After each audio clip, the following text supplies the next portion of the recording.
Hey guys, it's Rockubs and boy do I have one for you today. So I went live leveling a hardcore Sorc in duo. We said it was to hit 70 in 10 hours, but there was a lot more to it. I play with a rather large team. They do a lot of theory crafting with me. More importantly, they do a lot of the heavy lifting when it comes to numbers, because I'm only one guy. Now we've recently just hit 1 to 100 in sub 48 hours as a solo player. We are turning that into a 1 to 100 leveling guide, which will involve the character, so you'll be able to see it happen. And we will share that, but it's a work in progress over the next couple of days. Before we did it, we had a task. Running all 115 dungeons and writing down the amount of experience gained at level 75, on Torment, how long it took, and put it down to early dungeon, mid dungeon, and full dungeon. This was done purely in a solo capacity, not for groups, but just for a single player to know what dungeon to farm at what point. This means I have the definitive answer to the question you have all had. What dungeon should you be running?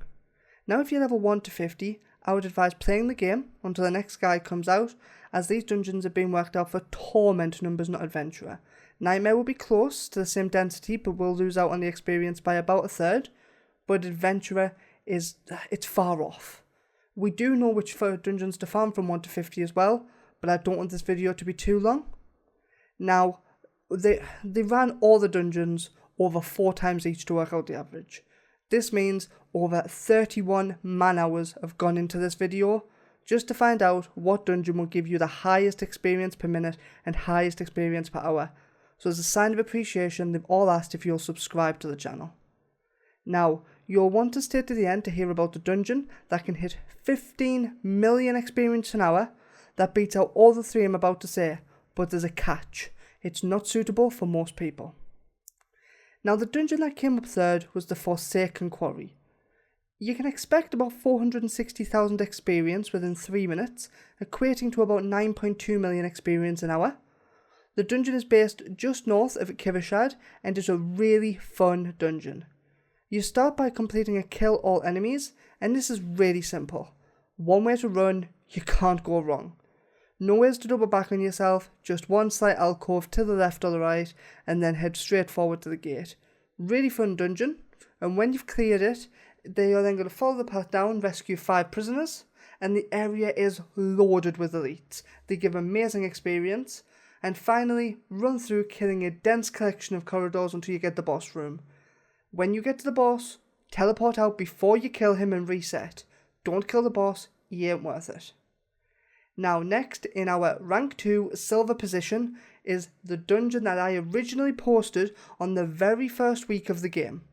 Now, I believe I was one of the first to, and it was Charnel House. It's sort of just been overlooked. It's located inside of Dry Steps, just north of Durandai, and I think it's been overlooked because it's too close to the infamous champion's demise, and therefore when people were looking for more dungeons they looked further afield, but it's a powerhouse of experience. The dungeon will net you between 9.3 and 9.5 million experience an hour. It's a very easy dungeon, and the experience is amazing. You have to rescue some morons who've been captured, kill a mini-boss, and then kill 3 bone piles. But there is a ridiculous amount of elite packs, and more importantly, the density of all mobs is really high. That brings us to our last one, the one that destroys all others. Finally, you have the 625,000 per run, 3.5 minutes, Alder's Cave.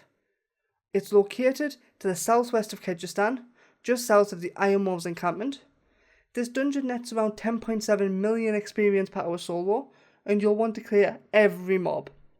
The first half of the dungeon, whilst you bypass barricades, can be a bit of a bore, so if you just kill the elites and then bypass the barricades, you can still kill as much as you can and probably still pull out about 9.5 to 10 million experience. But in the final part, you must kill all enemies because the hordes of enemies will spawn and you'll get a final boss when you kill the last enemy. But yeah, that's where oh yeah, the one you always want to hear. Well, it's a dungeon you all know far too well. The dungeon is Ruins of Eridu. The moment anything gets nerfed in these games, people think, well, that's broken and just move off. But people moved off way too soon. The dungeon is still worth 250,000 experience a run. Yes, it's much lower than it was, and it's even lower than the other ones I've just said. But if you have a speedy build, and I mean a damn good speedy build, something along the lines of a pulverized druid with movement speed on boots, movement speed on killing elites, movement speed on neck, movement after evade, obviously not going over the 100% cap, you can run this instance in 1 minute. Right? 250,000 experience in 1 minute. Now, in the way that works, using the new Nightmare Dungeon reset trick, you'll be able to pull 15 million experience an hour. Now, Aranithius initially was the one who was doing this run in 1 minute on his pulverized druid, and it was absolutely absurd to watch. He just never stopped. If you can do it in 1.5 minutes, that'll still net you 10 million experience.